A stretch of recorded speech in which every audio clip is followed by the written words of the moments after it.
अध्यक्ष महोदय,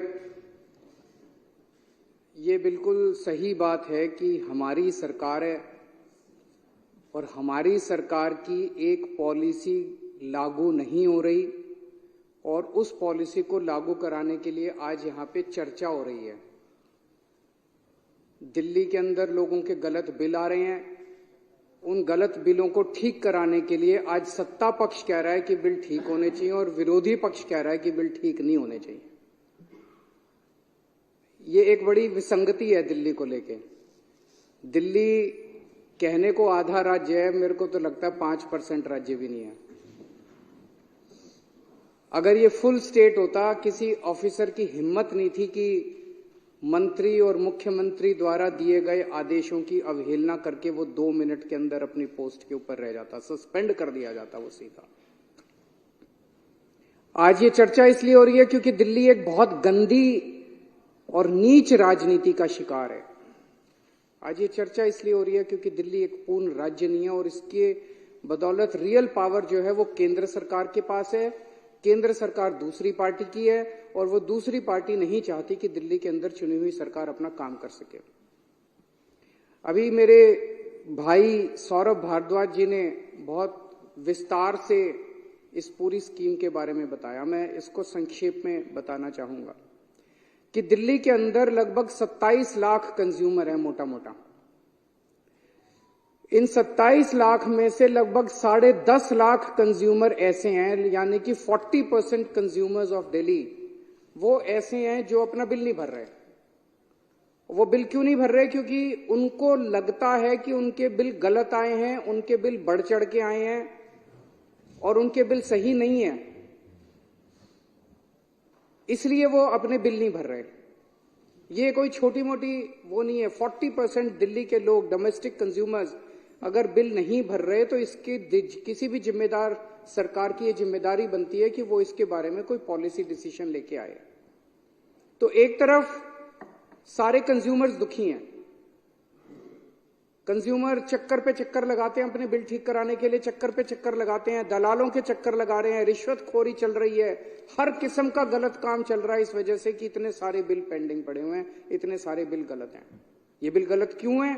इसके बहुत सारे कारण हैं, लेकिन एक बहुत बड़ा कारण बिल गलत आने का, ये कोविड के दौरान जब बहुत महीनों तक मीटर रीडिंग लेने के लिए नहीं गए, कई महीनों तक बिल जनरेट नहीं हुए, कईयों के बिल जनरेट हुए तो एवरेज के ऊपर जनरेट कर दिए गए, किसी की फर्जी रीडिंग लिख दी गई। कोविड के दौरान इतने लार्ज स्केल के ऊपर प्रॉब्लम हुई कि आज 40% दिल्ली जो है वो गलत बिलों, इन्फ्लेटेड बिल्स का शिकार है। हमारी सरकार आम आदमी की सरकार है, जनता की सरकार है, हम जनता की भलाई देखते हैं। जैसा अभी और भी कईयों ने बताया कि रोज अगर आप एमएलए दफ्तर में बैठे तो सुबह से शाम तक बिल ठीक कराने वालों का तांता लगा हुआ है। इसे कैसे नजरअंदाज किया जा सकता है? इन लोगों ने आज तक ऐसे जनता की समस्याओं को नजरअंदाज किया और जनता की समस्याओं पे खुशी मनाई, इसलिए आज इनका ये हाल है कि कभी 3 सीट आती है इनकी, कभी 8 सीट आती है इनकी। अब हम जनता की समस्याओं का समाधान, इन समस्याओं का समाधान करने के लिए एक योजना लेके आए, वन टाइम सेटलमेंट स्कीम। इस योजना में मोटा मोटा ये है भाई, पिछले 2, 3 साल, 4 साल जब से आपने बिल नहीं दिए, उस दौरान अगर आपकी 2 या 2 से ज्यादा ओके रीडिंग मिलती है, ऐसी रीडिंग जो आप भी सहमत हो, जल बोर्ड भी सहमत है, 2 या 2 से ज्यादा ओके रीडिंग है तो उनको मान लिया जाएगा, उसकी एवरेज ले ली जाएगी और उसकी एवरेज से बाकी सारे महीनों को मल्टीप्लाई कर दिया जाएगा। भाई आपकी एक रीडिंग आ रही है मान लो 18,000 लीटर, एक रीडिंग है 21,000 लीटर, आप कहते हो ये 2 सही है, तो 21 और 18 39,000 लीटर हो गई। 39 को 2 से डिवाइड किया, 19.5 हो गया, ये आपकी एवरेज रीडिंग। तो जितने महीनों का आपने बिल नहीं दिया उतने महीनों का इसके हिसाब से मल्टीप्लाई करके आपका बिल जनरेट कर देंगे। तो उस हिसाब से एक तो ये हो गया कि भाई जिसकी 2 या 2 से ज्यादा ओके रीडिंग है, ओके रीडिंग को कैलकुलेट। कई लोग जैसे इन्होंने बताया 2012 से किसी ने बिल ही नहीं दे रखे, मीटर ही नहीं लगा रखा, ऐसे लोग अगर अब मीटर लगाने को तैयार हो जाते हैं तो हम ये देखेंगे उसके आस पड़ोस की, उसकी गली में रहने वालों का क्या बिल आया। क्योंकि पड़ोसी पड़ोसी तो सेम कैटेगरी के लोग हैं। ये भी, इसका भी लिविंग स्टैंडर्ड वैसा ही है, उसका भी लिविंग स्टैंडर्ड, कच्ची कॉलोनी में रहने वाले का लिविंग स्टैंडर्ड एक जैसा है, झुग्गियों में रहने वालों का लिविंग स्टैंडर्ड एक जैसा है, रीसेटलमेंट में रहने वालों का एक जैसा है, वसंत विहार में रहने वालों का। तो हम ये देखेंगे कि उस गली के अंदर बाकी लोगों का बिल कैसे आ रहा है। तो नेबरहुड की स्कीम इसके अंदर है, जो गली के लोगों का जिस ट्रेंड पे बिल आ रहा है उसी हिसाब से इसका भी बिल मान लिया जाएगा। इतनी अच्छी स्कीम, इतनी शानदार स्कीम कैसे कहां हो सकती है, इतनी सही स्कीम है। इसमें भी अगर कुछ कमियां तो हम इनके साथ चर्चा करने को तैयार है। बीजेपी वाले आए बैठे हमारे साथ चर्चा करें, कुछ चेंजेस बताएंगे, हम चेंजेस कर लेंगे, उसके अंदर कोई दिक्कत नहीं है। हम तो जनता के लिए काम कर रहे हैं। तो इसमें मान लीजिए किसी का अब एवरेज आ गया 20,000 लीटर से कम, तो 20,000 लीटर से कम अगर हो गया तो उसके 5-7 साल का सारा बिल माफ हो जाएगा। और अगर किसी का ज्यादा आ गया तो उसका ज्यादा के हिसाब से एलपीएससी और इंटरेस्ट माफ करके और हम बाकी बिल उससे ले लेंगे। हमारा अपना अंदाजा है कि इस हिसाब से लगभग 10.5 लाख में से 90% से ज्यादा लोगों का पानी का बिल जो है वो 20,000 लीटर से कम आएगा और उनका सारा पुराना बिल माफ हो जाएगा, बिना एक भी पैसा दिए उनके दफ्तरों के चक्कर बंद हो जाएंगे और वो अपना सुख शांति से जीना शुरू कर देंगे। दूसरी तरफ जल बोर्ड दुखी हो रहा है, क्योंकि जल बोर्ड के 10.5 लाख कंज्यूमर बिल नहीं दे रहे। वो हर बार फर्जी बिल रेज कर रहे हैं, हर बार अपने खातों में दिखा रहे हैं। जल बोर्ड का रेवेन्यू फंसा हुआ है। जल बोर्ड का अगर 20,000, जितने 90% लोगों के बिल माफ होंगे, जल बोर्ड को उतना पैसा दिल्ली सरकार से मिल जाएगा, क्योंकि दिल्ली सरकार रिइंबर्स करती है सारी सब्सिडी। तो जल बोर्ड का रेवेन्यू आ जाएगा। जल बोर्ड का रेवेन्यू हजारों करोड़ रुपया आज लॉक हो गया इसके अंदर। इतनी अच्छी स्कीम है ये। जैसा इन्होंने बताया 13 जून पिछले साल 2023 को इस स्कीम को पास किया गया था और इसे तो तुरंत लागू कर देना चाहिए था। 8 महीने हो गए, आज 8 महीने हो गए हमें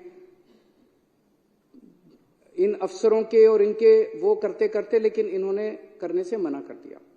आज स्थिति ये है कि इस स्कीम को कैबिनेट में लाना है, कैबिनेट पास करेगी तब ये स्कीम लागू होगी।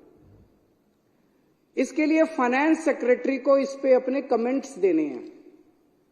फाइनेंस सेक्रेटरी ने फाइल पे लिख दिया मैं कमेंट्स नहीं देता। सोचो किसी अफसर की हिम्मत है, उसने फाइल पे लिख दिया फाइनेंस सेक्रेटरी ने मैं कमेंट्स नहीं देता। मैं विदुरी जी कह रहे थे मेरे से सीख लो, जरा सिखाओ अब उसका क्या करें हम। तो मैं बाद में मिल लूंगा, चाय पे आना, चाय पे बता देना कि फाइनेंस सेक्रेटरी ने फाइल पे लिख दिया मैं कमेंट्स नहीं देता। सौरभ भारद्वाज जी यूडी मिनिस्टर हैं, इन्होंने यूडी सेक्रेटरी को लिखित आदेश दिया कि इसको प्रस्ताव को कैबिनेट में लाया जाए। यूडी सेक्रेटरी ने फाइल पे लिख दिया मैं इसको कैबिनेट में नहीं लाता जब तक फाइनेंस सेक्रेटरी कमेंट्स नहीं देगा। फाइनेंस सेक्रेटरी कह रहा है मैं कमेंट्स नहीं दूंगा, यूडी सेक्रेटरी कह रहा है जब तक ये कमेंट्स नहीं देगा मैं। तो हमने इन दोनों को और भी अफसरों को बुलाया, इन मंत्रियों ने, इन्होंने मेरे को बताया मंत्रियों ने कि क्या चल रहा है, क्यों कर रहे हो ऐसा। तो अध्यक्ष महोदय आपको जान के ताज्जुब होगा कि 1-2 सीनियर मोस्ट आईएएस अफसर प्रिंसिपल सेक्रेटरी लेवल के फूट फूट के रोने लग गए, आंसू बह रहे थे उनकी आंखों से। ये उम्र रोने की नहीं है, एक आईएएस अफसर को इस तरह से मैंने रोते हुए नहीं देखा। फूट फूट के रोने लग गए, बोले जी हमारी नौकरी का सवाल है, हमें धमकी दी जा रही है। हमने कहा कौन दे रहा है? कहता हायर अप्स। हायर अप्स का क्या मतलब है आप लोग सोच सकते हो। ऊंचे से हमको धमकी दी जा रही है कि अगर तुमने ये स्कीम पास कर दी दिल्ली वालों के लिए तो तुमको सस्पेंड कर देंगे। अगर तुमने ये स्कीम पास कर दी, इसलिए ये इतना लड़ रहे हैं। सर्विसेज करते रहते हैं। क्यों करते रहते हैं ये? नीयत खराब है इन लोगों की। सर्विसेज चाहिए, सर्विसेज, इसीलिए उनको धमकी दी जा रही है तुम्हें सस्पेंड कर देंगे, तुम्हें नौकरी से निकाल देंगे, तुम्हारे को जेल भेज देंगे, ईडी सीबीआई छोड़ देंगे तुम्हारे पीछे। वो बोले जी आप हमें, सर आप कहो तो इस्तीफा दे देंगे हम नौकरी से, लेकिन ये स्कीम हम पास नहीं कर सकते। एक तरह से दिल्ली के अंदर एक सीरियस कॉन्स्टिट्यूशनल क्राइसिस पैदा हो गया है, जिसके अंदर ऑफिसर्स ने लिख के दे दिया है कि हम काम नहीं करेंगे। अगर वो काम नहीं करेंगे, ऑफिसर्स लिख के दे रहे हैं कि काम नहीं करेंगे, सरकार कैसे चलेगी? क्या सरकार 2 दिन भी चल सकती है? क्या ये शोभा देता है? केंद्र सरकार को, बीजेपी को ये शोभा देता है। इस स्थिति के अंदर उन्होंने दिल्ली की चुनी हुई सरकार को लाके खड़ा कर दिया है। और इस सारी के पीछे कौन है? इस सब के पीछे बीजेपी है। बीजेपी दिल्ली वालों से नफरत करती है। दिल्ली वाले दुखी होते हैं, बीजेपी में खुशी की लहर दौड़ जाती है। दिल्ली वाले दुखी हैं। दिल्ली वाले बीमार होते हैं, बीजेपी वाले आनंदित होते हैं। दिल्ली को बर्बाद करना चाहते हैं बीजेपी के लोग। जैसा परसों मैंने बताया था किस तरह से इन्होंने 2 महीने के लिए दिल्ली के अस्पतालों की दवाइयां बंद कर दी। किस तरह से इन्होंने 2 महीने के लिए, पिछली बार मोहल्ला क्लिनिक के 3 महीने के लिए रेंट नहीं पे किए। मोहल्ला क्लिनिक कई किराए पे चल रहे हैं, उनके रेंट नहीं दिए, उनके बिजली के बिल नहीं दिए इन्होंने, डॉक्टरों की तनख्वाह नहीं दी इन्होंने, एमटीएस कर्मचारियों को निकाल दिया इन लोगों ने, योगा क्लासेस दिल्ली के अंदर बंद कर दी इन्होंने। दिल्ली वालों से इतनी नफरत करते हैं ये लोग।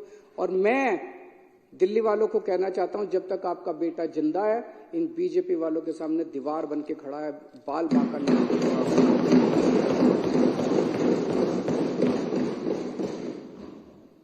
और अब ये इस स्कीम का विरोध कर रहे हैं। मुझे बेहद खुशी है, अभी इन्होंने बिदुड़ी साहब ने कहा कि हम स्कीम का विरोध नहीं कर रहे। अगर आप स्कीम का विरोध नहीं करते बिदुड़ी जी, राजनीति एक तरफ है। आपसे मेरा निवेदन है, आप ही के एलजी हैं, आप ही की पार्टी के हैं, आप एक बार सारे जाके, आप सारा क्रेडिट आपका, मैं लाल किले के ऊपर खड़ा होकर चिल्लाऊंगा जोर जोर से कि बीजेपी वालों ने कराया, वोट बीजेपी वालों को दे देना। मैं बोलूंगा कि बीजेपी वालों ने कराया, वोट के लिए कर रहे हो, और तो कोई कारण नहीं है। वोट आप ले लो सारे, हमें नहीं चाहिए वोट। हमें तो सेवा करने का मौका मिला है, यही भगवान ने कोई पुराने जन्म में पुण्य किए होंगे हम लोगों ने, जो हमें ये मौका दे दिया भगवान ने। ये सारी चीजें लेके मैं एलजी साहब के पास गया। मैंने एलजी साहब को बताया, मैंने कहा एलजी साहब ये धमकी दी जा रही है अफसरों को, उनको कहा जा रहा है कि अगर तुमने खबरदार अगर ये स्कीम पास कर दी तो तुमको बख्शेंगे नहीं। तो एलजी साहब ने कहा कि उनको इसके बारे में जानकारी नहीं है और उनका इससे कोई लेना देना नहीं है, उनको इसके बारे में पता नहीं है। तो आज मैं इस सदन के माध्यम से एलजी साहब से हाथ जोड़ के विनती करना चाहता हूं कि एलजी साहब, एक बार अगर आप फोन भी कर देंगे उठा के इन अफसरों को कि भाई ये स्कीम पास करनी है, शाम तक स्कीम पास हो जाएगी, इतना ही है बस, 3 घंटे में स्कीम पास हो जाएगी, 3 घंटे का है। मेरी एलजी साहब से निवेदन है, हाथ जोड़ के सारे सदन की तरफ से, इस पूरे सदन की तरफ से मेरा निवेदन है, एलजी साहब इस स्कीम को आप अफसरों को फोन कर दो और वो कर दें। और अगर आपके फोन के बावजूद नहीं करें तो एलजी साहब के पास पावर है इनको सस्पेंड करने की, हमारे पास तो नहीं है।